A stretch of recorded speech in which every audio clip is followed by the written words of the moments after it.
The smartphone, how essential you have become over these past many years. At one point, it was a niche, novel, and some argued pointless device, but before that, it was nothing. We had PDAs, MP3s, and a block of Nokia charm.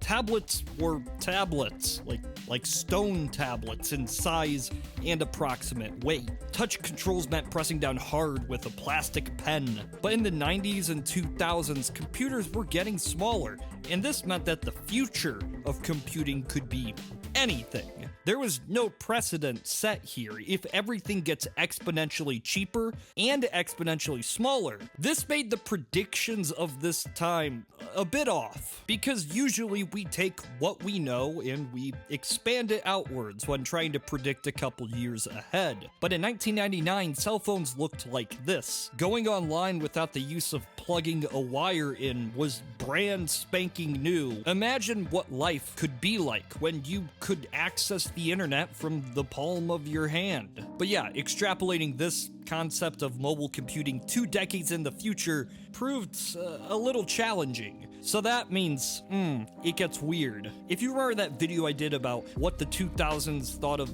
computers and the future, I discussed how silicon was believed to be a aging concept that would die off by 2010, and lasers and bio-whatevers would replace these chips. Moore's law would be irrelevant, and we would be on to the singularity soon enough. So it makes sense that many predictions for mobile tech actually don't try to go that far, to 2020. I mean, there's quite a few for 2010 alone. It was believed that most computers would just be portable devices. There would be no need for a desktop, no need for a keyboard and mouse, because if something can be portable, why make a bigger version of it? Some believe that by 2010, mobile devices would be as powerful as the current supercomputers of the year 2000. That is 7.2 teraflops. In reality, 2010 mobile devices are really slow. I mean, not even close to a single teraflop, let alone this number. By 2020, they believed we would have just basically sentient AI. There's not really a great indication of how powerful the human brain is, but many estimated that we would hit the power of a human brain in a mobile device by 2020. Most didn't bother with these specifications at all. I mean, it was all up in the air. We didn't even know if computers would just be crystals by 2020. What most people were interested in was form factor. What would these computers look like? Mobile computers, of course, because nobody would ever have a need for a desktop. That was the expectation. Desktops would just be storage devices, and everything for everybody would be purely mobile. The only thing that they knew was that computers were getting smaller, and they were getting cheaper, and eventually they would be so small and so cheap, you would just shove them in everything. Yes, a computer on your clothes, on rings, every accessory, every lamp, every door, every desk, every dog, it would all be a computer. What purpose could this possibly have? Well, your shirt could tell you when it gets dirty, or a ring could display the stock exchange, or watch network television. It was expected that our main handheld device, though, would be wristbands, actually. Just wristbands. With a wristband, you would have a transparent OLED display that would wrap around the arm, and you could use it as a remote controller for your TV. And while this may have been your handheld companion, it would not be your primary go-to device. That would be through virtual reality.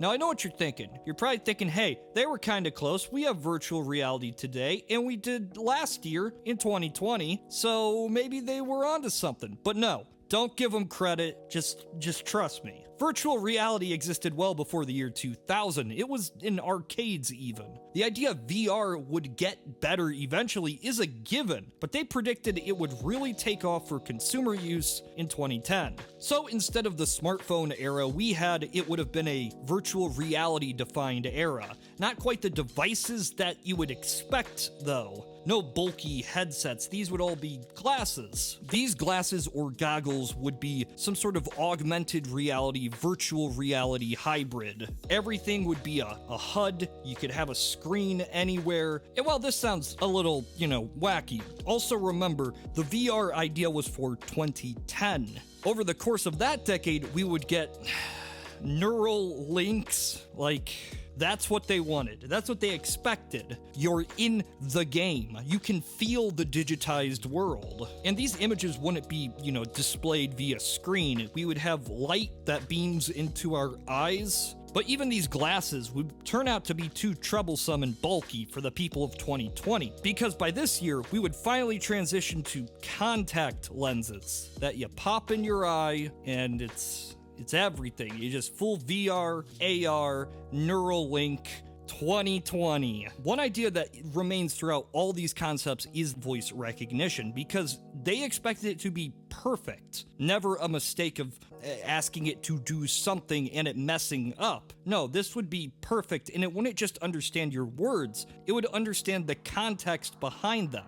This was the inevitable conclusion to the voice activation tech that was going on during that time. And if it got better, well, it'd be the perfect interface, right? What is more efficient than just saying what you're thinking and having a machine do the rest for you? And to be fair, it did get better, but it took time. Remember when Siri first launched, which was about 10 years ago? It was incredibly inaccurate, and many saw it as more of a fun toy than an actual helpful assistant. And now we have smart home devices that are entirely controlled by the voice, but I would not use these to type a script. While some machines can make assumptions based on what they predict you want, it's not on the level they describe. See, this context would have been asking a smart home who's building that thing across the street, and it would just simply know that it's a Red Lobster contractor, and it would know that you were referring to that lot that is under construction. We aren't quite there yet. As for other things you would do with a computer that can't be done through voice alone, stuff like interfacing with a computer design program, this would all be done through touch. Mice and keyboards would be completely gone because touch could do anything. Now, to be fair, most people do not use keyboards and mice all that often. I'm sure for many, touch interface does everything they need it to do. But in many cases, touchscreens do have one major limitation, that of accuracy.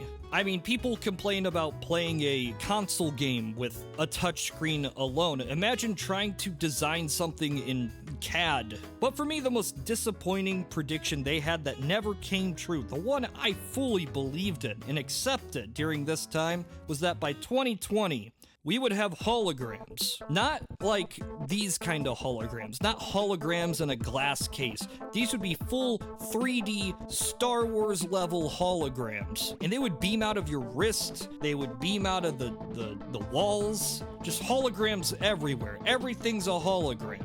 You could touch it and it would connect to the neural brain so you'd think you touched something for real. It was crazy, but yeah, we don't have portable holograms. In fact, we don't have holograms like these at all.